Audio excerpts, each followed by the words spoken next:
88. Let's do it. SoundCloud music.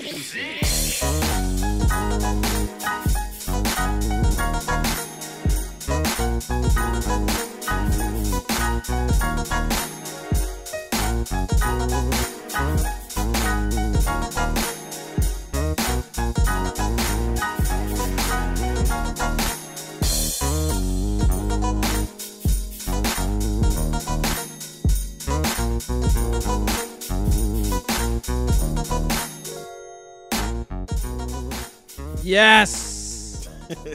Yes. Another day, dog. Holla if you hear me. Right. Where's that from? I know, listeners, I know y'all better know where that came from. If y'all don't, y'all too young for us. All right, and welcome back to the place where nothing is safe. This is episode 88 of the Jig Is Up podcast. And you know me, I'm your host. Yo, it's Marco, and I'm with... It's your guy, M Easy. It's your girl, Miss Nessa, a.k.a. Blaze, your mommy. And however you're listening to this podcast, make sure you subscribe, rate, and review, and share. It doesn't matter what platform you're listening to. You're listening to us on, I guess. Yeah, just make sure you subscribe, rate, and review, and most importantly, share.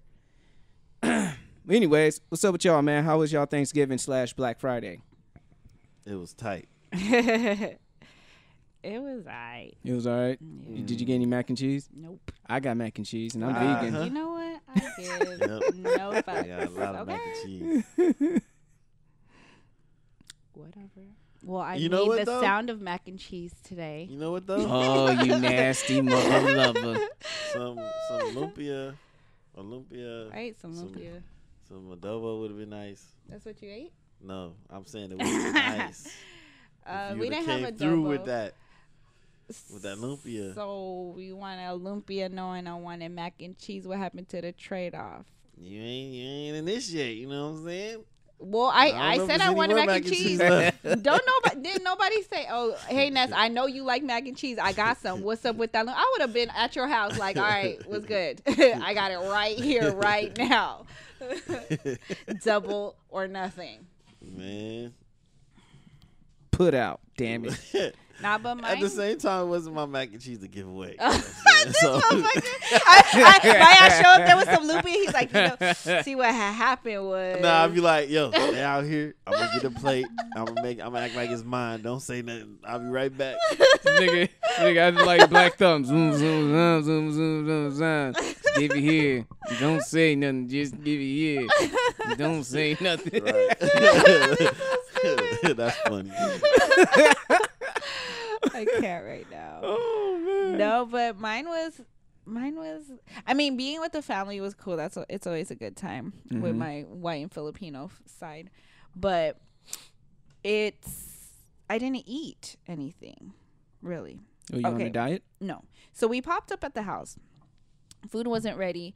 We got there like. Oh, wait a minute. The food wasn't ready? The food wasn't ready. Oh, we got there shit. around like 3-ish, right? Oh shit. I had to be somewhere at 4, which was to link up with Sheena because she, shout out to her, going on an interview. And she just wanted me there for moral support. So I was like, okay, cool. I got to be there by 4. It is what it is. When I come back, I can eat. So remember how last episode we were talking about how we're not really big on turkey? Yeah. So when I got back, there was turkey, there's this, there's that. I was like, where's the pot roast? Apparently, they walked around the corner to my auntie's house. And they're like, oh, there's pot roast over there. And I'm like, y'all couldn't bring me some? You know, that's all I eat. So then my uncle's like, oh, I'll stop by and bring it back over. So I'm like, okay. Because the only thing they brought over was lumpia and a few other things. So all I ended up eating, believe it or not, was a slice of cornbread, some lumpia, and Lumpia chips and dip. Cornbread. Chips and dip. Because so my uncle brings back the pot roast, right? Mm-hmm. Tell me why there was no roast in the pot. What? Apparently, he said maybe my auntie like cooked not too much meat, so there's only just the vegetables left. And I was like, "This Good. That's all I eat is vegetables like throughout the week." My nigga, Good. this fucking vegan. He said good. You guys should have seen this face That's though. God telling you something. It's a sign, Nessa. Stay away from the meat. You get enough. So in I your was diet. turned off, and so I didn't eat it. I hate you. Wait, what'd you say? You get enough meat in your diet. I hate this nigga. You're so stupid. And actually, I don't, by the way. I said enough. I ain't say all you can get. All you can take. You know what I'm saying? This just ain't Arby's. I hate Right. y'all. Stupid. And We besides, have the meat. yeah, and Arby's is trying to get more meat because they just bought Buffalo Wild Wings, but that's neither here or What? there. Yep. I'm scared. Yeah, I'm scared. What? Buffalo Wild Wings already has like Wait, how did Arby's? I didn't see that coming either, but it happened. they have suspect service. Let alone their wings are gonna be She's Arby's. sitting there thinking, looking like the emoji, thinking They gonna emoji have right Arby's. now. They gonna have Arby's sandwiches at fucking Buffalo Wild What the Wings. fuck? But I would think that.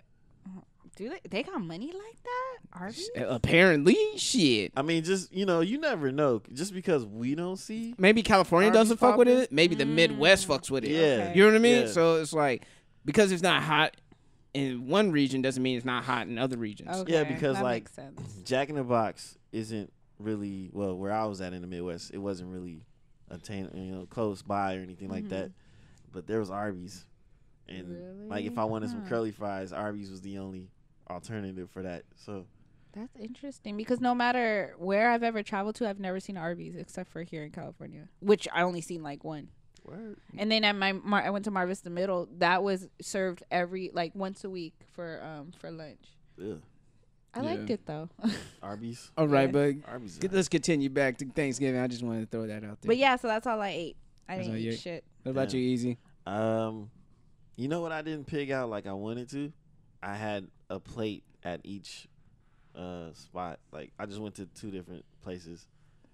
So I visited some family and then I spent time with my girl's family. And I had a plate at each spot. So That's when I shit's didn't go getting crazy. real. Yeah. Introducing you- the family. Yeah, you meet the fam. You get all the threats and stuff. all the side eyes, the evil Yeah. eyes.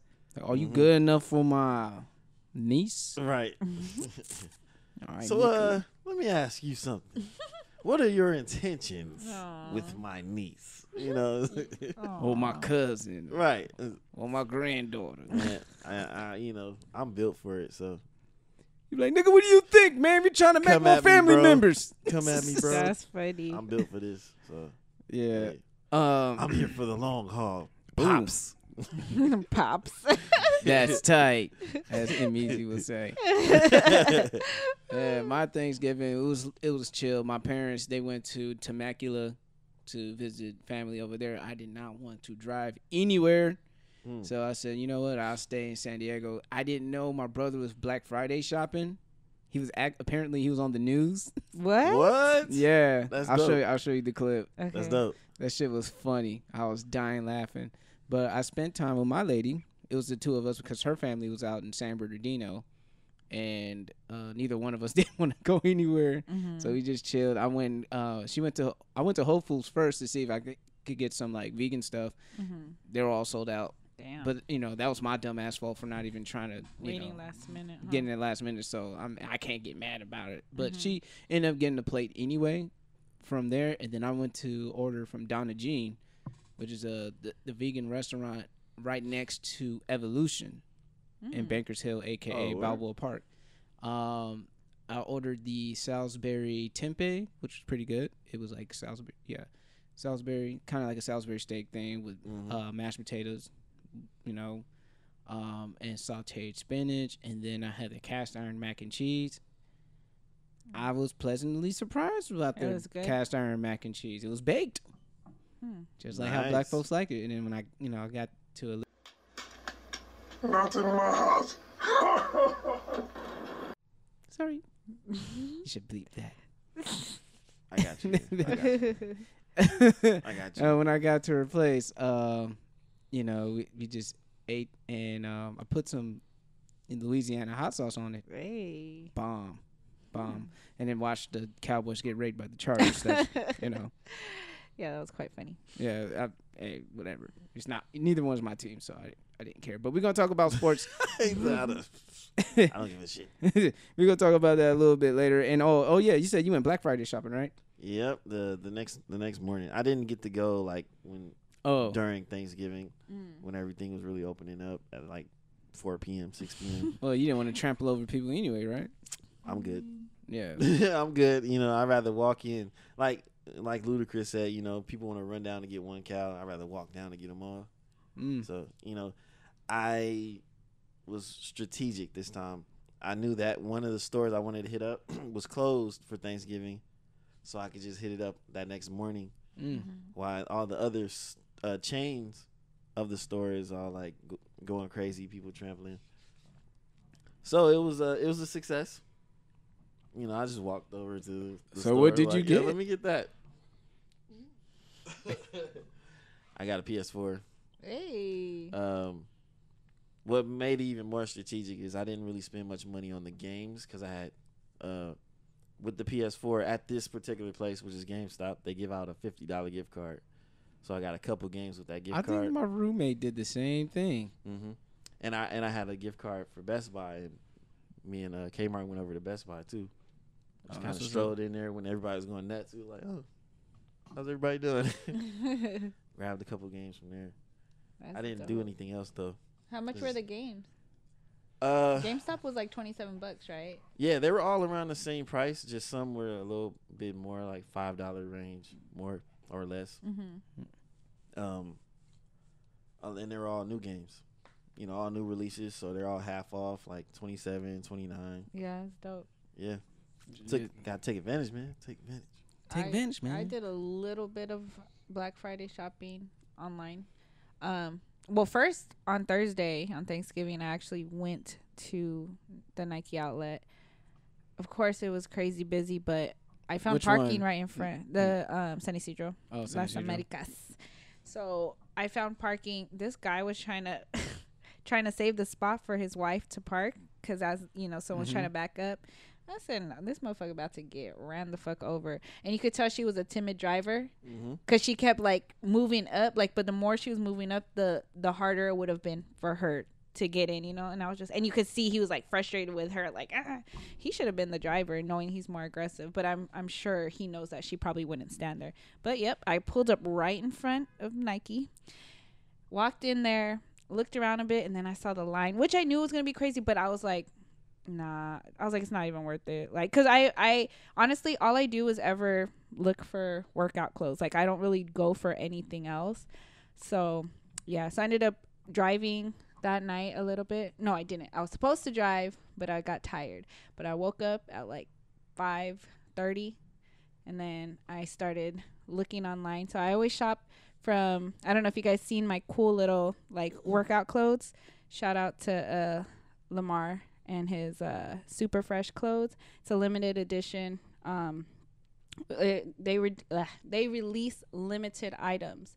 They only make a few pairs, I think like 100 or so pairs of like each thing that they make. And yeah, so I copped like 3 or 4 pieces, which the thing is they don't really re-release, only on Black Friday, and the customers got to choose. Like, so they're like, which ones you guys want to bring back? So it was only the ones that everybody wants to bring back, and I wanted like 3 out of like 10 of those, and I got those 3, so I was excited. That's tight. Yeah, but that's I think I might like, as far as like stuff I don't need. Like Black Friday might be my shopping every year because like as far as the games go, pretty much all the games that came out this year were priced down. It's like, dude, I could just wait till Black Friday and get them all. Like, that's what I meant by the whole Ludacris thing. Like, yeah. Okay. You know, a little patience. Yeah, you know, just being patient and just making more of a smart move with your money. Yeah, that makes sense. Like, if you still want to play games and stuff or spend your money on certain things, you can save some money. The only thing I did want that I didn't get were the J's that came out on Friday, the Harris. Oh yeah. Oh my gosh, I want Harris, the Heiress, right? That's how you say it, Heiress. Yeah, I think so. HEIRESS. I haven't been on Hypebeast in a while, so. But yeah, I wanted those. I know a couple of things. Like, I know the off-whites. People were going to get mad about that. The cost just dropped, and then they're going to drop the all red 11s. Yeah, the those flamed were out 11s. Yeah, I'm good.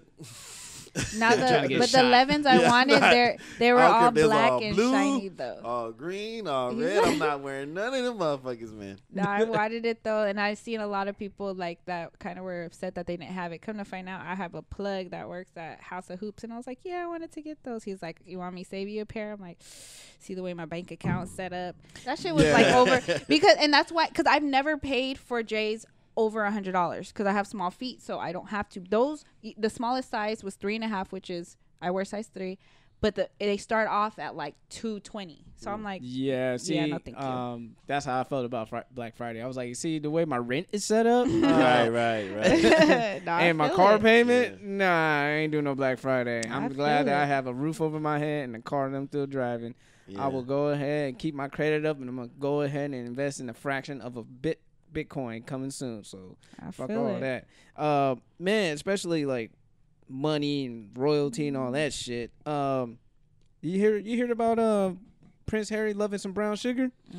Yeah. Dude, that fucking was that you that posted that shit? I was fucking dying when I see that. I was cracking up too, nigga. Like, With the 2 fingers? yeah, I was like, damn.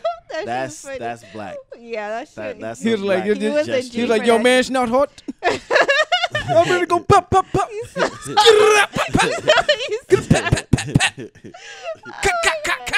Like, You don't know it. You know, it's funny. Like The Prince Harry, you don't know the it. dialogue in my head and the movement. He was like, "Man, if you don't get your motherfucking ass up out of here, like you did." Like, we gotta post on the page so the listeners know what we're talking about if they haven't seen it yet. Oh. that's crazy. I was fucking dying when I That's see crazy. that shit. That was from D.O. Hughley's fucking Instagram. I like hella so double tap. I Like, yo, fucking died laughing when I saw that shit too. I you was like, got I my double tap. gotta share it with y'all. But man, Prince Harry is engaged to marry actress Meghan Markle. I don't know if that's her name, but she's she said that she's mixed, but of course you see her, she got a little melanin in her skin, so obviously she's black. And it's people making a big hoopla over it. It's like, oh, they say this is the American woman. Like, I see some kind of racist undertones in some of the headlines they said about her. I'm like, y'all niggas just mad. What Yeah, y'all pretty mad much. about? For real. Y'all mad about? And it's like y'all act like she's the first black woman to be in British royalty, which is not this fact. Actually, she's the second. And the first one is Queen Charlotte Sophia was the first one. And that was back in her way back in the days. And she happened to be mulatto too. So the more you know, motherfuckers. It's funny when all these fucking white nationalists talking about we're gonna go back to our country. I'm like, man, y'all gonna be upset. Find out there was some black and British royalty. Oh man. But there's always a controversy about that. The conscious black people saying she got Stockholm syndrome. She's still loving her oppressor. And some people saying, yes, girl, get it. I don't know, man. Fuck it. Date whoever you want to date. Yeah. It's none of my fucking business. You know what I mean? Just, hey, I just like the fact that you're pissing off some certain white racist motherfuckers being a part of British royalty family. And I think they're slated to get married in May. So, shit, she came up. She did. And it was so funny because my girl was like, oh, she an LA girl. I was like, LA girls out here winning then. They getting entertainers, ballers, and now royalty? Shit. Damn. She was like, I said that to troll her because she can't stand LA. oh my gosh. That's funny as hell. That's what's up though. Hey. I'm from there. Hey. I was just gonna say, like, people that were they're just like they're hating on her because she came up. Like, she Pretty much. She came Don't up. hate, congratulate. What the my fuck? God. But yeah, man. Shit, I gotta address this nothing to safe segment, man. We gotta get into it because it's a sports one. I'm doing 2 nothing to safe, so we're gonna get these out of the way though. All right, for sure. Chain snatching on the field, man. 15-yard, actually, chain snatching on the field. That would be ejection from both parties. Yep. But man, I think if you've been living under the rock, week 12 Raiders versus Broncos, it went down. The rematch, Crabtree versus Talib, and I think Crabtree has been having this in his mind ever since last season. Because last season, he held that grudge because in week 16 or week 17, when the Raiders were going to the playoffs, they didn't, and they lost to the Broncos. They knew, like, okay, we're going to go to the playoffs, fuck it. You know what I mean? Talib was just mad because he took his chain. Even though Talib said, like, well, if he's wearing that chain, I'm going to snatch it. You know what I mean? Hey, he kept his word. He was man of his word. He snatched that chain off him. But Crabtree couldn't really react because he know we're going to the playoffs. I got to take the high road. But deep down inside, niggas making fun of him. Mm-hmm. And you know how it is in the hood, man. Niggas snatch your chain. Yeah. What are you going to do about it, nigga? What are you going to do? Do something. Do something. You know what I mean? That's how niggas going to think about it. And with him, you ain't going to do nothing? Nigga, yeah, you's a bitch. Nigga, this nigga took your chain right in front of you on national motherfucking television in front of all your family. Nigga, you's a bitch. And you know that was just probably going in this. And the ego's going to the head. And it's crazy because Aqib Talib and Michael Crabtree both live in Dallas. They live in the Dallas area. So there was plenty of times these niggas could have said, hey, we could just meet up at a boxing gym. We could put on pads, nigga. We could make this undisclosed, nigga. You going to catch my fade. Yep. But none of that happened. So they waited a whole fucking 12 weeks of the NFL to get this done. And it was crazy because Chris Harris, the other cornerback of the Denver Broncos, said that Crabtree gut punched him. It was like the first series in the first quarter of the game. Mm-hmm. No more than 3 minutes in the game. They were going. Crabtree was not ready to play football. He wanted to. He didn't want to catch. He wanted to throw. Yeah, you know what I mean. This motherfucker wanted to throw. He trying to be the QB and shit. He wanted to be. He's like, now I'm DC with these hands right now. Right. And these all gonna be completions. You know what I mean? So I saw the tape. I was like, it kind of looked like a gut punch. You know what I mean? I ain't gonna front. And then word has it that Crabtree had his chain taped. Oh, tape. He had it taped. And then when they were going at it, they were blocking. And that nigga was blocking a little too hard. And then Talib was like, calm down, nigga. And he said, all right, then fuck it then. He ripped that nigga's chain off and all hell broke loose. That nigga Crabtree blocked him through the cheerleaders, through the photographers, through the stands, all the way to the other opposing bench. He muffled his ass down. Them niggas about to go at it. And then Crabtree was ready to fight. He got so emotional, you know what I mean? Yeah. This nigga had his helmet on. He was ready to square up with a nigga with his helmet on. Yeah. So what do you think? What do you think was the bitch move?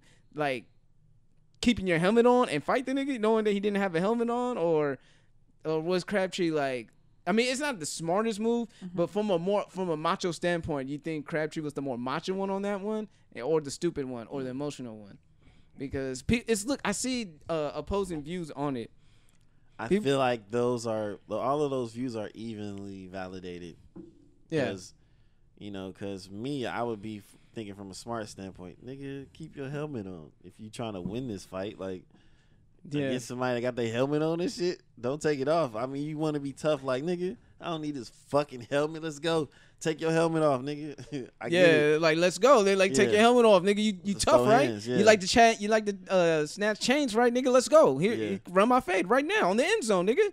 And that's the thing, because Crabtree, after the scuffle, the big old scuffle on the bench and all that shit, he left the bench. He left the scuffle, and he told Talib, bring your ass here, boy.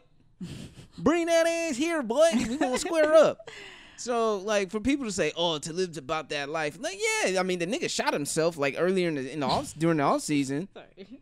You know, he cheddar bombed himself just like Plaxico Burress, you know what I mean? And what's up with NFL niggas Plaxico Burress in themselves, cheddar bombing themselves? Y'all need to stop that shit.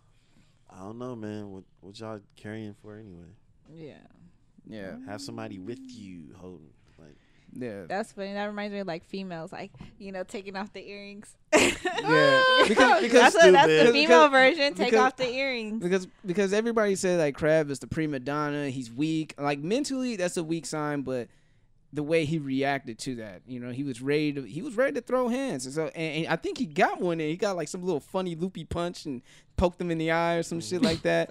Talib tried to hit him with a straight left, but he missed. Like, it grazed him. I was like, man, the good thing y'all niggas football players. But I can't say that because I saw two football teammates fight each other Well, it wasn't even a fight.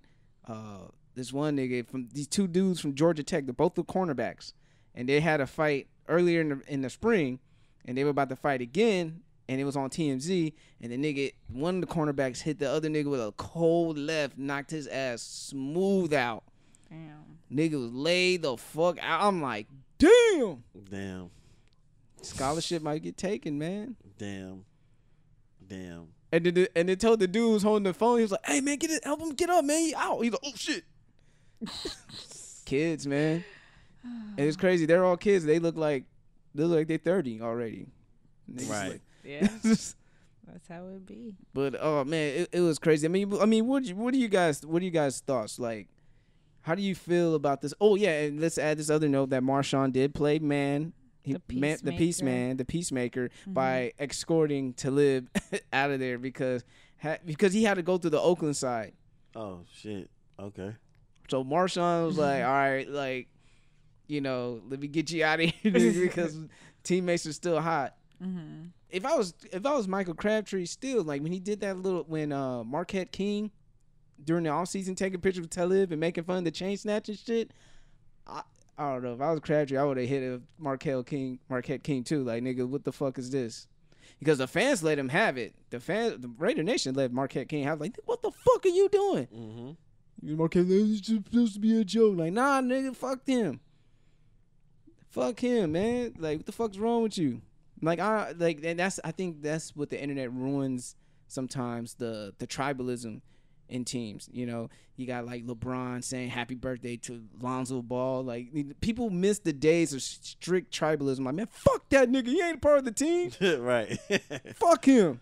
You know what I mean? No, but at the end of the day, the NFL, the NBA, all these, it's a fraternity. So they may hate each other maybe on and off the field, but at the same time they're brothers. You know what I mean? Same thing about kind of like professional wrestling. You know what I mean? Some of these dudes may not like working with each other.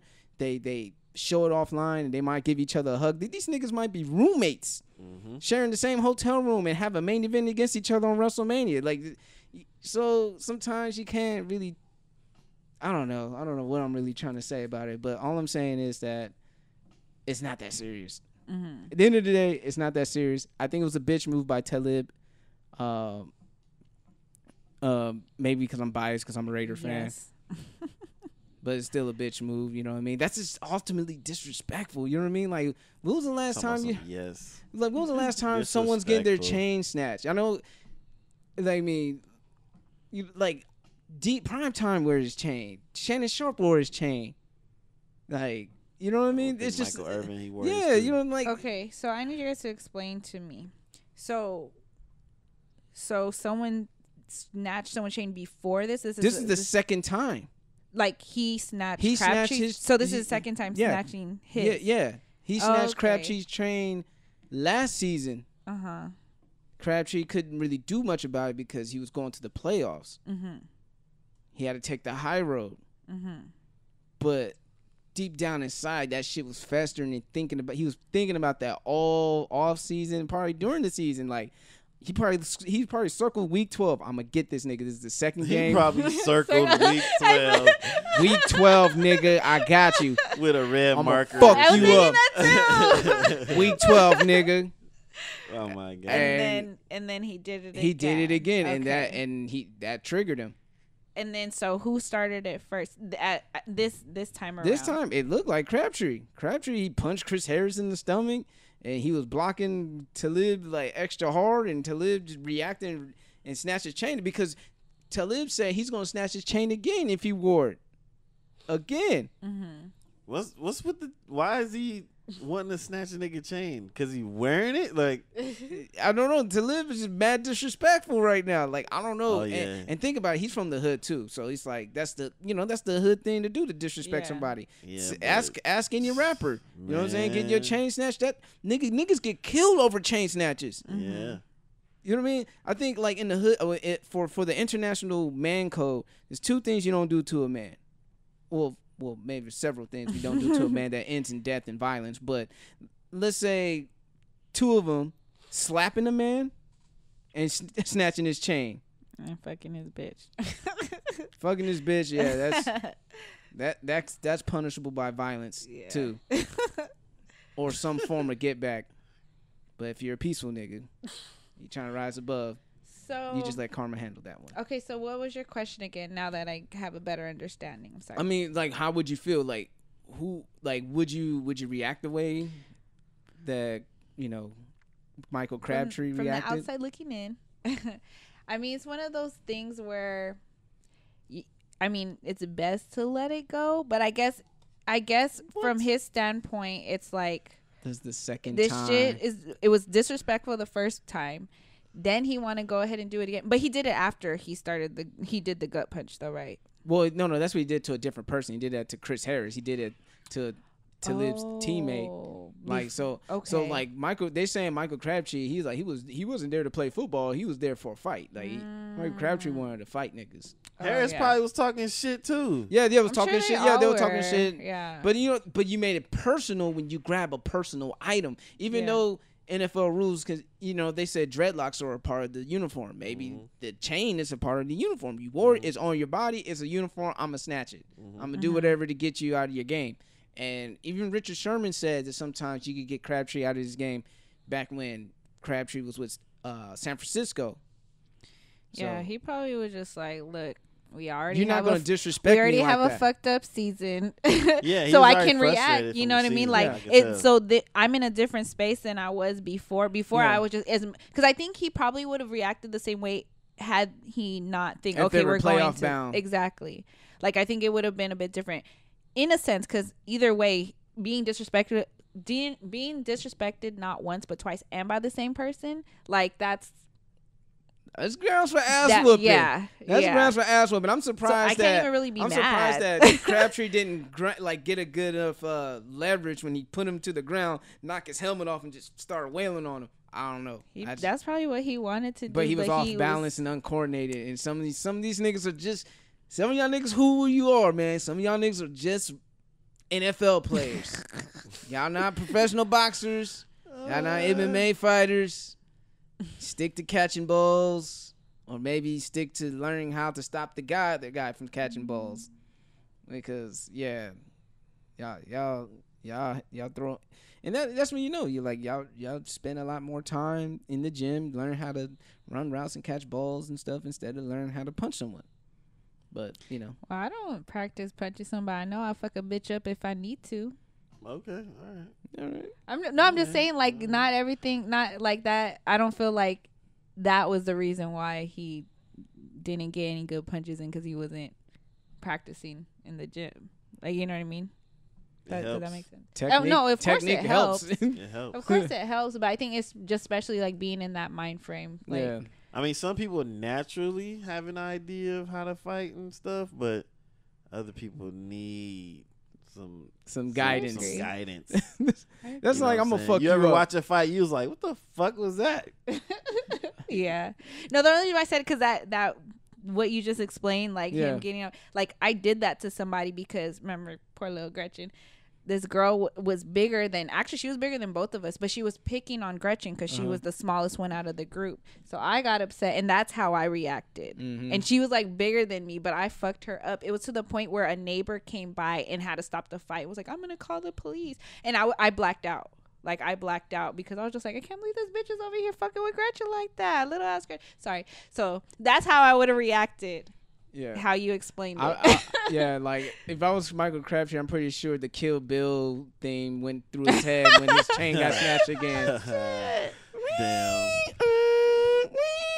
He saw red. He just saw red. He just wanted to kill that nigga. Damn. But initially they were both suspended for 2 games, but both of them appealed and just only been suspended for 1 game. I know that the Raiders are still they're still in the hunt, technically, mathematically, they're still in the hunt. I still think they're not going to make the playoffs because that atrocious defensive backs just fucking suck, bro. Like, I don't know what to tell you. Like, Raider Nation, I'm with you guys to the death, but Jesus Christ, motherfucking Trevor Siemian came in the 4th quarter and scored 2 touchdowns. Like, we could have had a shutout, but you gave up 2 touchdowns. They damn near gave me a heart attack if the Broncos were going to make a comeback. The fuck is wrong with y'all niggas, man? Y'all niggas suck. Yeah. There's other words to say. Y'all niggas suck, and I hope all of you guys will get cut next season. I don't want to see a nan one of your motherfucking faces. Not even on the practice squad. I was gonna hope that they will take this y'all niggas, lesson and get better. Nah, fuck them. Nah, y'all. And just get better. The reason why niggas be like, oh, yo, he's bench, he's injured. Nah, nigga, he ain't injured. He's suffering 3rd-degree burns from the opposing wide receivers. This nigga keeps getting burnt every motherfucking time. Oh, stepping off the lava ass niggas, man. This nigga get torched by Firefly in Gotham City, nigga. These niggas be looking like Johnny the Human torched off of the Fantastic Four, my nigga. I'm so mad that Marco is going in right now. I'm so mad. Nah, these fucking DBs stay scorched, nigga. Like, nigga. Stay scorched. God damn. It doesn't end. They look like rec league flag football players. Stupid. Them niggas looking like the nigga on fire on the back of Mortal Kombat 2, the pit level right there. Niggas looking like just got burnt by a scorpion, nigga. Like these niggas look like they got burnt by Usher, nigga. Like these niggas stay burnt. These niggas stay toastier than fucking Freddy. You know what I mean? So stupid.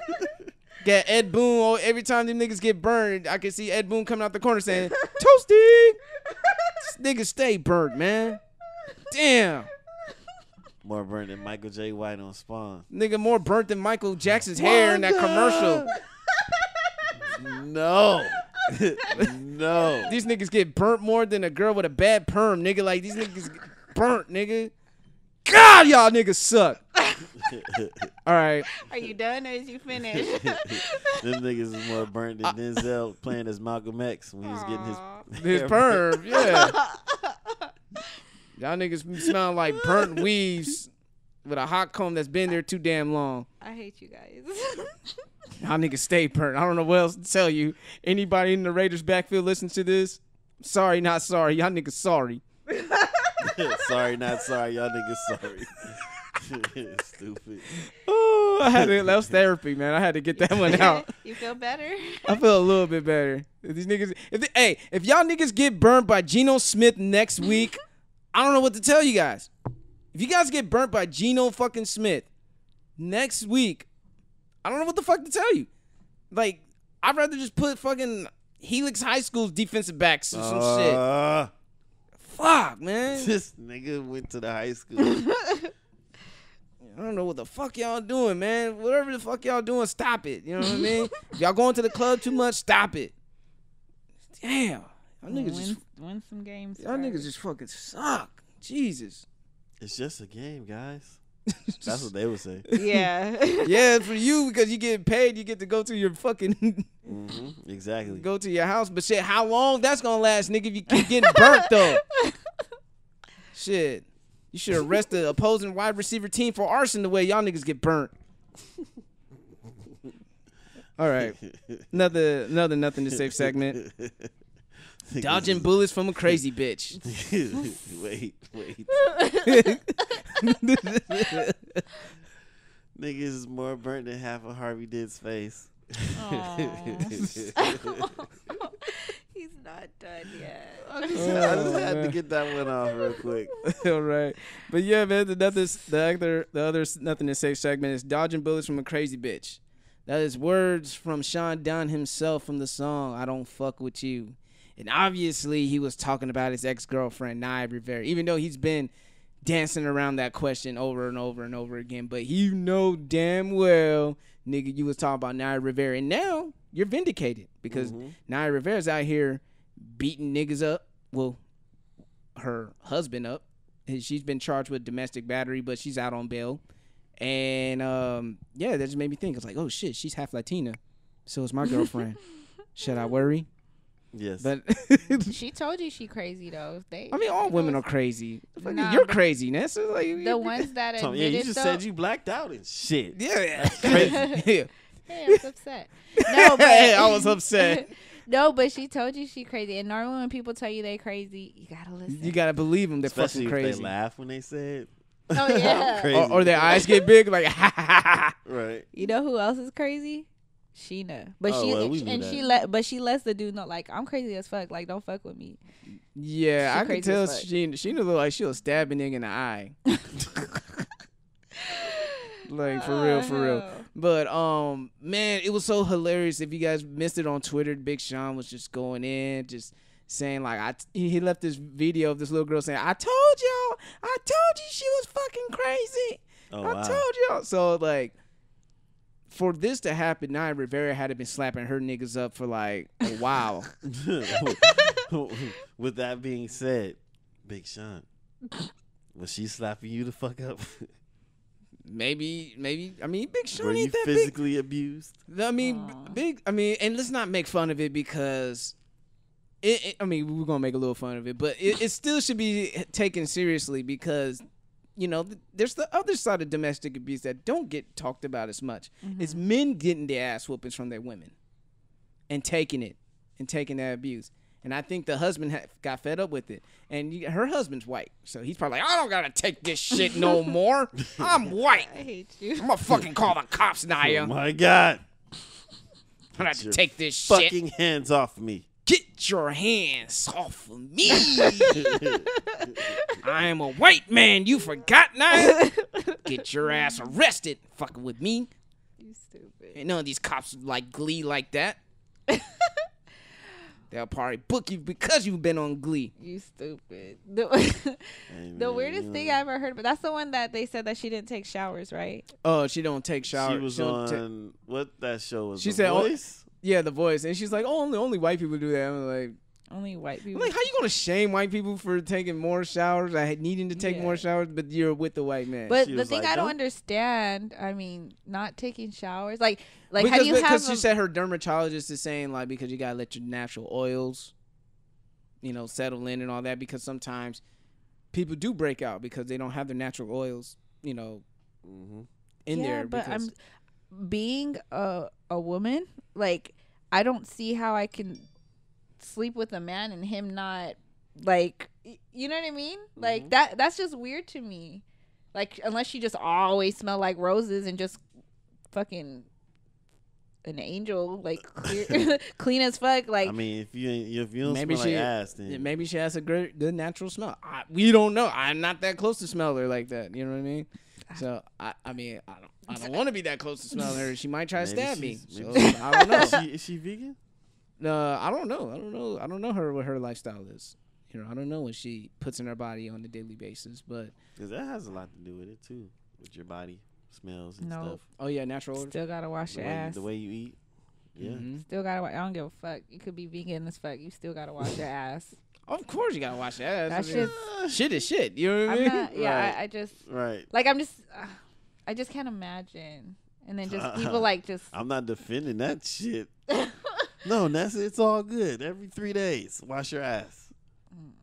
Hell no. Nah, bruh. Especially you go to the gym. Because it's like, I was about to say, I was like, did she not Fuck work out or nothing? here. There's no way. Like, but I mean, as far as the domestic battery side of it, because I know everybody lately has been coming out with sexual assaults, like all these women and Terry Crews and Corey Haim, Corey Feldman, you know, coming out with that, and now, you know, I think that's a light that needs to be shed on some more. Just men getting beat up by their girls, and people say it's emasculating. It's like I remember Joe Budden kind of like scoffed off about Big Sean getting beat up, but it's like, damn, Joe, from an alleged nigga who beat women, and you laughing off Joe Budden. I mean, you laughing off Big Sean allegedly getting beat up too by Naya Rivera. That's kind of fucked up. yeah. He probably was laughing because he would have put hands on her like, she ain't gonna beat my ass. Yeah, nobody like, she ain't gonna beat my ass. Shit, she'll fuck with me. Fuck out of here. If she tried to put her fucking hands on me, I would have fucked her ass up. You stupid. Real shit. Real nigga shit. That really is. No, I'm joking. I don't know. Joe Budden. Shout outs to Joe Budden. He got a child on the way. So, all jokes. Oh man. But yeah, man. I mean, shit. You know, crazy women, man. Big Sean, I don't fuck with you. You're vindicated, man. Naya's crazy, but you end up fucking around with a girl who's in the process of separating. But I think him and Janae Aiko were bound to be together anyway. They just look nice together. I feel like their chemistry is. They look nice together. Seems pretty dope. Because when I found out that Big Sean was dating Ira Rivera, I was like, why don't you just date Janae Aiko? Y'all look perfect for each other. Two little skinny people, you know. You stupid. Y'all just look. Yeah, they just look nice together. I can't say two people look nice together. But then it takes me to her video, the worst. Yeah. You remember that video? Yeah. I'm fucking killing motherfuckers. But she didn't put hands on him. She put hands on his materials. Materials shit could always be replaced. Burning niggas Jordans. I know that may hurt you sneakerheads. But you should have thought because that can't be replaced. but you should have thought about that when you going around dipping in other bitches. And remember that other video on World Star where the chick put lighter fluid on that dude's boxer briefs when he was sleeping? Mm-hmm. Put the lighter fluid on his dick and lit his shit up. Man, hell has no fury like a woman scorned. So fellas, you know, on the behalf of the Jiggas Up podcast, we usually tell y'all niggas don't do it, ain't worth it. But y'all niggas gonna be niggas. Y'all's gonna keep sliding in DMs. Y'all niggas gonna be always risking it all. And trying to pay for shit. Try to pay for shit. Oh, God. And next time, like, ladies, word of advice. If a nigga wanna pay y'all, tell that nigga to pay you in Bitcoin. You're burnt. You're burnt. Oh, shit. 1 Bitcoin. That's funny as hell. I accept only Bitcoin payments, nigga. Oh, all right, but yeah, man, that was my other nothing to say segment, man. So we can go ahead. Oh, any other thoughts? As far as you were saying, like it's a serious matter of guys being physically abused by their girls. I mean, you know, like, do you really feel like it can be just as serious? It can be, unless feminists, all you fucking feminists out there, if you guys want to push for equality, push this shit too. Women can be abusive. Women can be, you know, and physically abusive, but, you know, naturally a man is stronger. The man has to walk away. Yeah. The man has to take all this shit in his head. And, you know, for me, it's like, a man should never put his hands on a woman, and a woman should never put her hands on a man. I think there's two types of women in the world: a woman that has been in conflict with the man physically, and the one who has never been in a physical fight with a man either. You know, the women who've never been in a physical fight with a man will egg him on. Do something, nigga. Do something. What you gonna do? Kind of like Yvette. Like, what you gonna do, nigga? And then once you get hit. You crying, you like, oh my God, like he really hit me, and it hurts. Maybe I should tread lightly.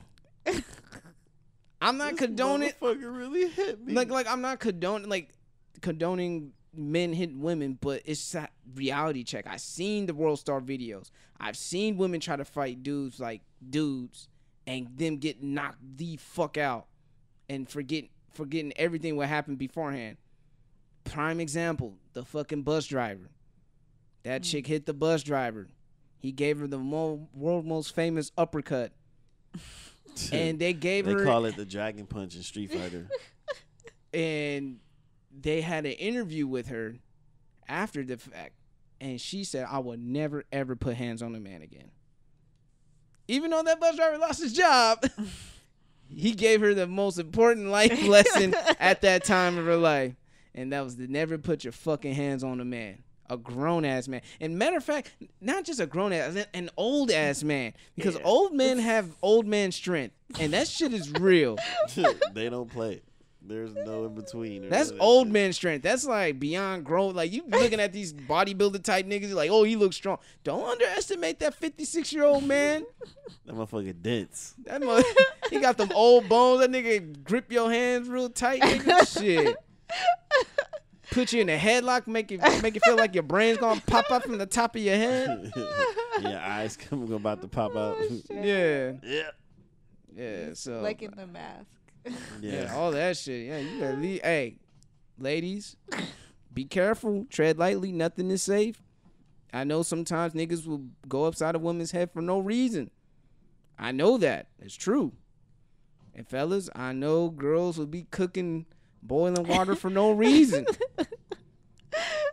I know that. I don't ever want to experience that, but I know I heard horror stories of that. So nothing is safe, man. Shit, I don't know, man. Tread lightly. I'm just trying to spread information for you guys. Shit. Mm-hmm. But any final thoughts on Naya Rivera beating her current husband?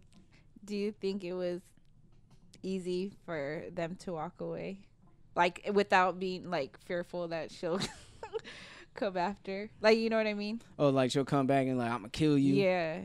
Tell the fucking cop I'm gonna kill you. Ooh. You know what I mean? That's deep. I don't know. I just hope it doesn't be on some Eve Love Is Blind shit. Yeah, that shit. It's a great song, by the way. The male version? Exactly. I don't even know you, but I hate you. But it was the crazy thing about it. The person who came and picked up Naya after she got bailed was her father-in-law. So it was his dad. Mm-hmm. Came and picked her up. That's crazy. That's crazy. That's kind of love. That's showing love and forgiveness, because it's like if my son got beat up by his wife, I'm like, nah, fuck her, man. Right? Fuck that bitch, man. Nah, we getting divorced. Hey, we got a 50-50. Hey, you're white. You could get custody of the child. You're so dumb. She getting jumped by all the female members of the family. The cousins, the aunts, and the sisters, and all that. That's what would happen. That will go down the Price family. Yep. Price is right. Come on down. The Prices, the Jordans, the motherfucking Jeffersons, Lewises, the McGees, they all coming out. You stupid. Everybody throwing hands. Oh man, that's what's up, man. Shit, I hope Well, I don't know I'm not too close to my sisters like that, but I'm pretty sure they would do that for their brother too. So shout outs to y'all. I love y'all anyway. And your friends will too. Hi. Oh yeah, okay, that's tight. That's what's up. That's tight. All right, so Nessa. Yes. You got a segment for us? Yeah, it's really short. Okay. I mean, okay. That's interesting. Shut up. I know. I ain't shit. Shut your mouth. Damn, son, where do you find this? This the Jig Is Up podcast with Nessa's Service Nessa. Chinese food in the I background. know. That's what I was saying. Like, what?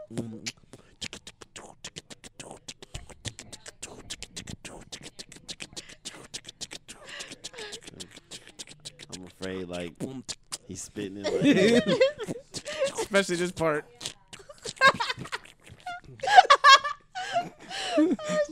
Sound like Donald Duck beatboxing.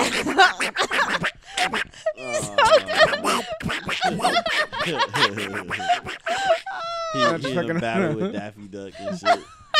Daffy Duck be Down. You're despicable. You stupid. Duck season, nigga. I can't stand you. You sound like a record getting scratched the fuck out of. Oh gosh, my cheeks hurt. Give me a second. Which cheeks? Both of them. What's up, y'all? Shout outs to her plug. Right. Plugging her. I knew that was coming. Oh gosh. All right, y'all. All right, go ahead. Today's NSA is brought to you by Ms. Nessa. All right, y'all. It's gonna be a little short today. And my NSA is more so of a shout out, I guess you can say, to my peoples, to my girls, and just to anybody in general, trying to get their lives together and do big things, So I'm sure I've shouted them out last year and stuff, but my cousins Tech and Preachy, shout out to them for fucking on their birthdays buying homes out there in Arizona. And then was it this year or last year?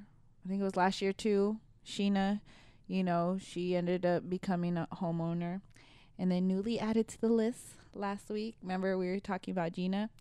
Shortly after that, I found out she announced it because I knew she was doing big things, you know, but she's a very private person, so she didn't tell anybody, not even her family.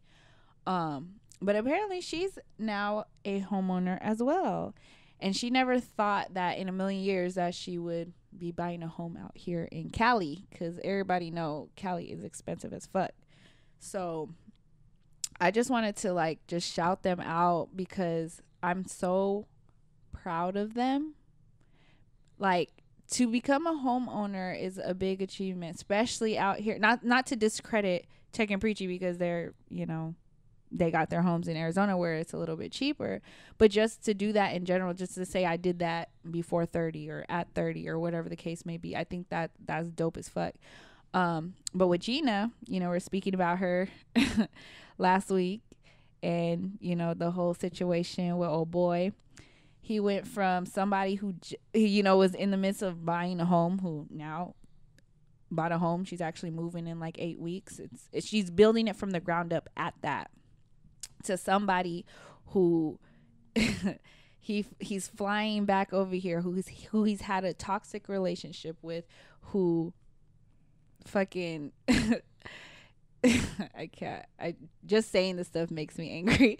You know, she doesn't have a job, and not even to like downplay her, but it's just like you'd rather go to somebody who cheated on you, who is horrible for you, who doesn't have a job, so you're gonna be having to take care of her, to somebody who has her shit together and somebody that you vibe with, someone that you vent to, someone that you talk to, someone who you was fucking with tough. Like, I still don't understand that. Obviously, I feel some type of way. But anywho, again, shout out to her for that.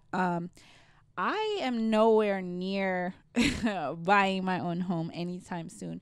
But just to be around those type of people and have those people in my circle, I feel like is just dope as fuck. And it makes me want to strive to do better in life. Not to be at their level, because everybody, you know, it comes at different times for everybody. No one's going to be doing shit around the same time, so we can't compare our lives to others. But like I said, just seeing that, and it's people that I really it's not just somebody that I'm looking from afar, like like a Facebook friend or Instagram friend. It's like people that I really fuck with doing big things, you know. And all of them, actually, they're all single women.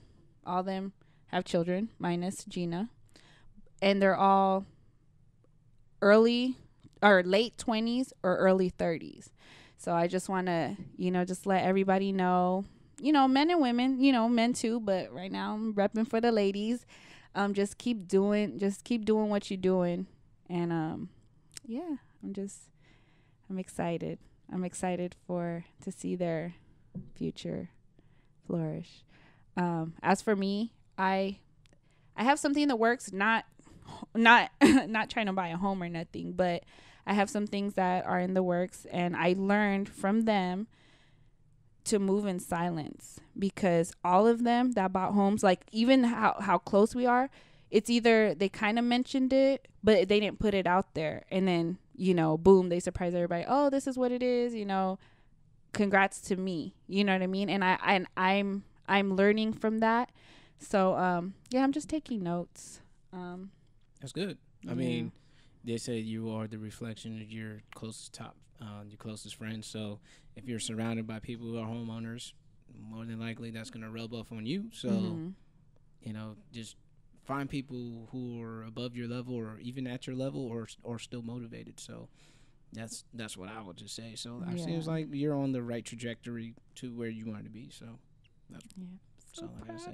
I'm so proud. I don't know. How do you guys feel about that demographic of women like doing shit like that? I mean, it's always, for me, I'm always happy when I hear about a millennial owning a home, because our generation was so fucked financially. Like, it's beyond repair. So not beyond repair. I mean, there are other ways to get around it. So that's why I'm trying to dabble into maybe some little part-time investments myself. So that's what I want to look into. And get my credit up and invest, because because sometimes some of these people, it's kind of like, it's kind of like the lottery too.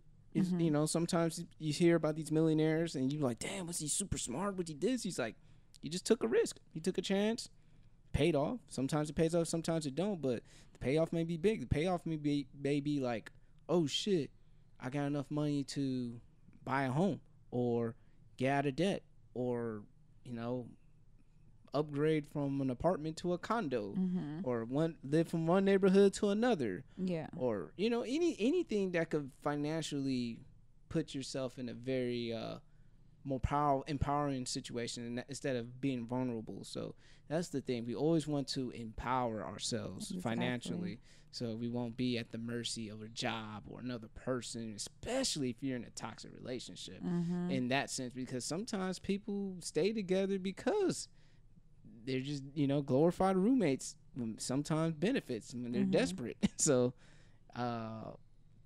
you know, and then also it just increases your options. You know, it just expands your options. And sometimes people call money freedom units. It's like, you know, how many freedom units you have, do whatever the fuck you want to do. Like, I always want to live the life where I can just, you know, like sometimes, like, no offense, like when I watch like some of the reality TV shows, kind of like, hey, let's say Keeping Up with the Kardashians. If I watch a couple episodes and I see Kim Kardashian like, oh, LA's so boring, let me just go to New York. And then the next fucking hour she's on a flight to New York like it ain't shit. Like, I want to have that type of lifestyle. I mean, just the fact that, like, man, you know what, dog, let's go to Vegas real quick, catch a flight to Vegas last minute, no luggage. I get clothes from the store, whatever. You know, and just come back. That's, you know, that to me, I think that's fucking dope. That is. Like, that's the type of lifestyle I want to live. Like, I want to travel like that. Like, dude, I would like the homegrown cooker that you showed. That's in Portland. That barbecue, that vegan barbecue place is in Portland. Like, man, nigga, I want to go to Portland. What's the weather out there in Portland? Maybe I'll find somewhere in San Diego to, you know, to dress accordingly so I don't come out there freezing, being cold and shit. And then I'll go ahead and then go back. Like, I would live to do some dope shit like that. You know, so I have to just keep putting it out there. Yeah, you know, speak it into existence. So. Yep. LOA. Anything you got to say, sir? No. All right. So we will keep it moving along because I know Nessa, she's under time constraints. We're going to hit our hot topics, man. Let's see. Let me go in there. I'm sorry, I didn't get it. I'll just say congratulations to them. And some people some of my friends in LA, they bought houses recently as well. Shit, I ain't even mad at niggas who inherited houses from their old grandma that bought houses back in the 60s, nigga. You got yourself a house, nigga. That's how it's about. It's about legacy, what you leave behind. That's important. As millennials, we got to think about our grandchildren or children, even though we don't want to produce children because shit's so fucked up. But it's all about legacy. Leave something, you know. If I don't produce a child, then shit, I'm gonna leave something for my brother. Something, you know what I mean? Something. So, but yeah, man, hot takes. New York hip hop. Is it making a comeback? I mean, Dave East just had his album Paranoia. Cardi B's climbing up on the charts. Remy Ma, Nicki Minaj had their little beef. Then you got Cam and Mace beefing. And then you got the Jada and Fab album. New York. Niggas got the Timbs. New York stand up. The New York. Dead ass beat. It's kind of been around though. Like, it's been dormant. Yeah. New York's been dormant, but now it's kind of like. It's been kind of lingering a little bit. You know, with like Young M.A. and New. What's the name they got locked up? I forget his name.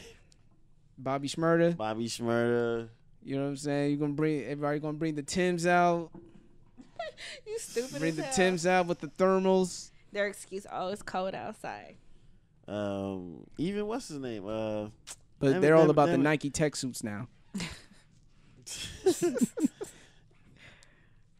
Even your boy, they got broads in Atlanta. See, that's another thing. Like, the designer, he sound like Future, and then sometimes people, like, no disrespect to like French or designer or sometimes maybe ASAP. You know what I mean? Like when you listen to them, it's like, damn, they don't sound like New York niggas. You know what I mean? They're from New York, but they don't have that quintessential New York sound that comes along with being from New York. Yeah. You know, and that's why I'm saying because like Dave East is New York. Like he sounds New York. You know what I mean? Yeah, up and down. You know what I mean? Yeah. Like, but fuck all that. Let's talk about this Cam and Mace beef. What would you like to talk about? What do you guys think? This shit's nostalgic, man. I'm enjoying 20 years in the making. I like it. May surprised me a lot because I never really heard him like. You never really heard Murder Mace. I don't think anyone like any millennials heard Murder Mace. All we know is Mace from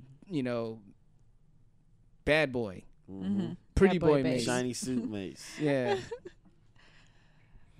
And he was a lot more chill and lax. And then Cameron been poking him for 20 years. Yeah. Betha, is that you, Betha? Is that you, Betha? He kept poking him for 20 years, and it's kind of like him, just like Crabtree. You just had enough. Mm-hmm. He just got triggered. You know what I mean? But unlike Crabtree, fucking Mace been holding this shit in for 20 years, and he just unloaded a whole 4-minute onslaught on Cam. And it's so funny because I know, shout out to Zach, he's a Dipset fan. Yeah. He's a Cam fan. And Zach was disappointed on Cam's reply to that diss. And I'm just like, Cam, you can't just be super funny guy, make fun of Mace like that. I think Mace take this round, man. 10-8. Not even a 10-9. Nigga, this is a first round knockdown. Yeah. Like he caught you by surprise, bruh. Like you probably went for a jab. That nigga ducked under the jab and went for an uppercut and caught your ass with a good one. Tiger uppercut. You know what this reminds me of? Jay and Nas. Jay did the takeover, and then Ether surprised him. Not just Jay, but everybody. On Rockefeller. Yeah. Everybody at Rockefeller Park like, oh, shit. Yeah, that motherfucker turned his chair around like, shit. Shit. After hearing that hook, oh my God. Like, Man, what we gonna do? You want to listen to the rest of the song? Jay-Z like, I don't hear the fucking rest of the I song. don't want to hear this shit no more. You still want to listen to it? You thinking in your head, I'm going to listen to this shit. Right. Soon as he leave, I'm going to listen to the whole thing. This shit hot. Nigga snickering this shit in the background. Hey, who the fuck laughing at me? This shit ain't funny. Get the fuck out of the studio. Oh, man. Man, and then Dame was like, I heard Dame was trying to make Cam and Mace fake beef back in 2006, 2007, like just to boost sales or some shit. Yeah. But it was crazy because I listened to the interview that he had with Ebro in Hot 97. He said, man, I've been an enemy of Cam more than I've been his friend. I've been his friend for 8 years, and I've been his enemy for 20. Damn. And Charlamagne had a point. He's like, none of y'all niggas just didn't want to like meet up, square up, have a thumb fight, a wrestling match, something, play one-on-one basketball. Like 1-on-1 basketball. Like y'all niggas didn't do nothing for 20 they years. Got a hooping background, yeah. Played on the same team. But man, like, okay, so you said Mace took that round, right? Yeah. Oh yeah. So like, what were the like? If you guys want to look up the lyrics, what were the lyrics that you guys like? Oh shit! Or what parts? Or some parts that you remember that stood out to you for shock value? I know people make fun of the part when he said that he fucked your sister or some shit. Yeah. And I was like, I think that was a shock value line. I don't think that was like more of a facts. You know what I mean? But it was a good shock value line, and it just made me, and it had me thinking about Game of Thrones. Really, I was like, "Ew, fucking your sister." I was like, "This nigga, it's like a Killer Cam, the new Jamie Lannister of hip hop, nigga. Like you out here fucking your sisters." You never know, man. Motherfucker is weird. You dipped on the set. Oh, he was like, when you left Jimmy at the Rucker. Because I remember didn't Jim Jones had he had an interview with Flex, and that nigga was like, in tears, talking about like I was by myself with 50 niggas, man. Yep. And because he was talking about his loyalty to Cam, like nigga, I was there with 50 niggas, man. Mm-hmm. I was like, damn, Mace kind of. And then that crack. Oh, what's shit? Let me look up these lyrics, man. I know it's on Genius, man. Shout out to Genius.com. Oh man, but yeah, I was sitting there like, cause remember I was like, send it to me while I'm at the gym. So I'm sitting here working now, and I'm listening to it, and I was like, yeah, I listened to it right before we did the pod. Okay, there's some highlighted ones. The first verse, he said, "Imagine 20 years with a bitter bitch and the same drama. Dame told you to do this shit, and you didn't see Dame's karma." I was like, okay. Pussy nigga wearing pink. I guess he think he be matching. I'ma paint a picture, let y'all niggas know, make the caption. What's the other lines, man? Oh, he mentioned even Tax. Shout out to Tax. Free Tax. Because he's one of my favorite podcasts. But he said, Tax know you. He said, Tax know you as the niggas that snitch on the rock. DC Crips only know you as the nigga they shot. Oh, yeah. That part. Because I was trying to think of that line right now, but oh my God, DC. And then he said, 2002, you lost 50 pounds, ulcers in your liver. Now you trying to sell niggas liquor, nigga. Right, he in the back, like his ad-lib, nigga. You always played the sucker part. Where was you? Where was you with all that Rico shit when you left gym at the Rucker Park? Oh man. Ooh, I was like, God damn, this nigga Mace had this shit line. He said, after that 50 shit, you moved to Orlando. You and you had that gym and the radio where the cam go. Yeah, where the cam go? Yeah. Yeah. You gotta hold that L, nigga. Say that last line again. I need to hear that. He said, after that 50 shit, you moved to Orlando. You had the nigga Jim on the radio. Where did Cam go? It's just so funny because like niggas our age, we're gonna side with Cam because it's all we know is Dipset, and all we know was the narrative that Cameron's been going on Mace for the last 20 years. And Mace had a point on the interview on Hot 97. He said that, that, let me collect my thoughts, that, he didn't get his side of the story because Mace has been trying to be a pastor. He's trying to be the bigger person and turn the other cheek. And he said, man, I'm trying to turn the other cheeks, but I only got two, nigga. So I was like, well, shit, I can't get mad at Mace. Yeah. I can't get mad at Mace about this one, man. So you know what I'm saying? Like, I like Dipset. I'm not like a gung-ho fan of Dipset like that. So I'm more objective with this shit. Yeah. You know what I mean? I'm not going to be like biased, like I was with. Dipset. You know what I mean? The Dipset anthem, Joel Santana with the game's really missing. Got motherfuckers rocking pink. Niggas wearing Affliction shirts and shit. Jim Jones out there with ball. Like, that Hell Rail fucking, J.R. Ryder, all them niggas, man. Man, Dipset was hard as fuck, dude. So like, don't get it fucked up, but you gotta give Mace his props, man. Yeah. He won that battle. I hope it keeps going back and forth. I'm pretty sure. And then Cam took it to Instagram, like, oh, you can't be Mr. Mean Man all the time, dude. You gotta come with bars. And Cam came with little slick lines in his reply with dinner time. Talking about, you from Jacksonville, facts. Dildo in the sink.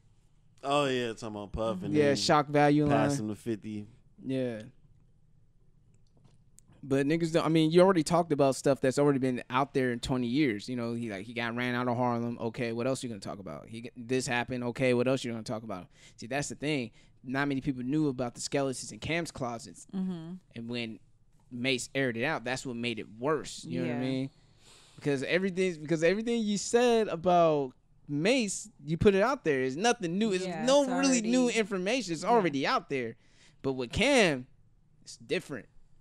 Because you put yourself in this high pedestal. These Dipset niggas, the Dipset fans put you in this high pedestal when they found out their hero's been defeated. You know what I mean? It's watching your favorite. It's like watching your favorite fighter get knocked out. It's like watching your favorite team get blown out in the Super Bowl. It's like, it's bad. Watching your team lose and getting swept. Not even the game 7, getting swept in the finals. Mm-hmm. Like, niggas, you gonna scratch the nigga? Do something. Don't scratch. Oh, but man, it was a very entertaining beef. Yeah. I don't know how long it's gonna last, but I'm only glad that they're keeping it on wax. They're not trying to take it out to the streets. Mm-hmm. But any final thoughts on that? I love it. That's all I can say. What about it's you, very Ness? entertaining. I was very happy for Mace. Pastor Mason Betha. Mason Betha. Is that you? Oh man, he turned. He should have. Wait, he didn't? He should have threw that in there, like as an ad lib. And then, hold on, and just this one line that I will just never forget because I was like, damn, what did he say? It's towards the end. He said, and I'm the name on that ribbon on the bird. Oh yeah. That I'm done rapping with you. You always be a bitch, and I got my name tatted on you. Oh yeah, I was cracking up because I was like, I could only imagine people who came to him like not as a rapper but as a pastor, and then like, hey, did you guys hear Pastor Mace's rap? Like, Right. did you guys hear? Oh my word. He was going I in. think he said something else too about like, man, I'm your prime times two, like, Yeah. or some shit. I'm like, Yeah, he said I'm your prime times too. I was Maze, Cameron is not looking good. King Kenneth. Nah, I'm just joking. Because what did Cam say? He said something about like Basically, in the first the initial jab was kind of like, I helped this nigga get out of a jam and he paid me $100. Like, fuck out of here, you know what I mean? But I think this beef stemmed from Horse and Carriage. When that's what I sent the YouTube video to you guys. I was just did you guys see my snap? I was jamming to it the other day. Yeah, because I think Mace, that song's so because I think Mace was like, if I'm gonna be on the video, you gonna have to pay me. And I think Cam was like, what the fuck?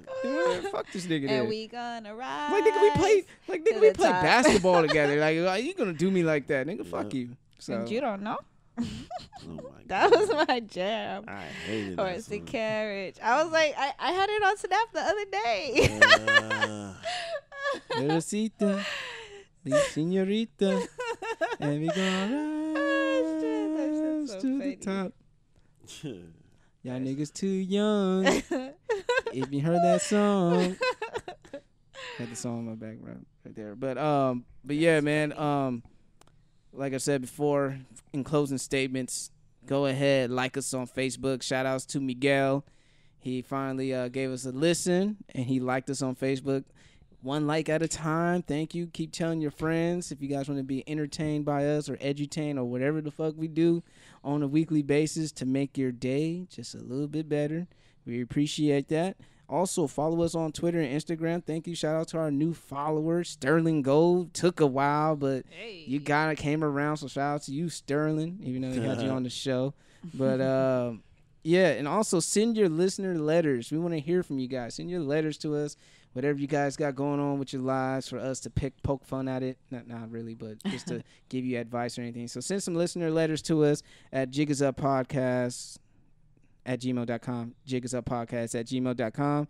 Also, hit us up on the website, thejigisuppodcast.com. So if you're not able to find any podcast platform that you like listening to, you could always revert back to our website to listen to each and every episode that we dropped ever since our inception of the show. All right. So other than that, let's get to these parting words, these shout outs. Start off with you, Miss Nessa. I know you got to go soon. Wait, can you go really quick? Sorry. Oh, easy. You ready for the shout out? Shout outs to Monica. Shout outs to everybody that was welcoming for Thanksgiving. You know, let me in their home and eat their food. Shout outs to Black Friday sales. This is the last time you'll probably hear this for this year. Until next year. Man, shout outs to Fab and Jada, man. Yeah, that album was fire. Yeah. It made me feel good. I still have to listen to it. Yeah, she listened to it on the way before you pick up your mom's. For real. Yeah. Oh, sorry. So sorry, because you know how like I always try to end it with a question of the night, just really quick. Normally, my question of the night is off of a post that I post that gets a lot of Traffic. Yeah, I guess you could say. So I don't know if you guys saw the one that I did yesterday, but it said your MCM, if you guys don't know what that is, Man Crush Monday. If your MCM doesn't have a commitment, your MCM doesn't have a commitment problem. He's had the same barber and football team for the past 20 years. It's just you, boo. So, once in a blue moon I get petty, so I posted that or whatever. Would you guys say that if you guys do not commit to a woman, it's because of her, or do you believe men just really cannot commit? And I say this because I know sometimes you'll say it or sometimes you'll correct yourself, but you'll be like, oh, it's in our DNA.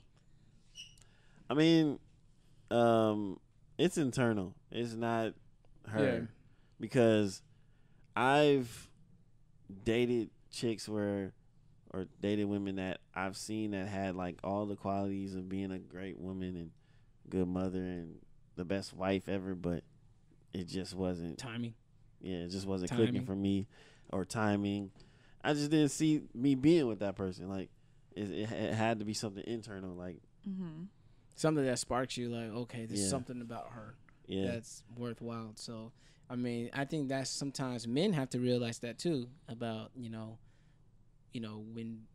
women finally find that nice guy or that good guy that treats them right, and she just doesn't know how to handle it. Maybe she's not ready to. So let's guys, be more patient about that. And ladies, you guys got to be patient too. I mean, a man is truly said, from an outside perspective, it looked like, he commits to his barber. Of course he's going to commit to his barber. That lineup that you saw him out and about was the reason why he got you in the first place. So you can't knock the barber. Not true. Not always, but not always true. Well, because I've never part of the package. Not me. I've never gone for looks, but continue. It's a part of the package. If you saw my last ex, you would believe me. It's a part of the package. No. I don't care what you're talking about. It's part of the package. I mean, I know women are more vibes driven and guys are more visually driven, but guys feel that we have to be visually pleasant as well, because at least to capture your attention. So that lineup, that nice little edge up, might capture your attention. Not necessarily hook, line, and sinker, probably like I stated before, but just to get your attention. But anyway, that's neither here or there. Nah, my ex was not attractive at all. So, but for a football team, you're emotionally invested in your football team. You probably grew up idolizing the athletes and shit, and you just stayed with them and you stuck through it through thick and thin. That's two totally different things. But relationships, it's a whole different ball game.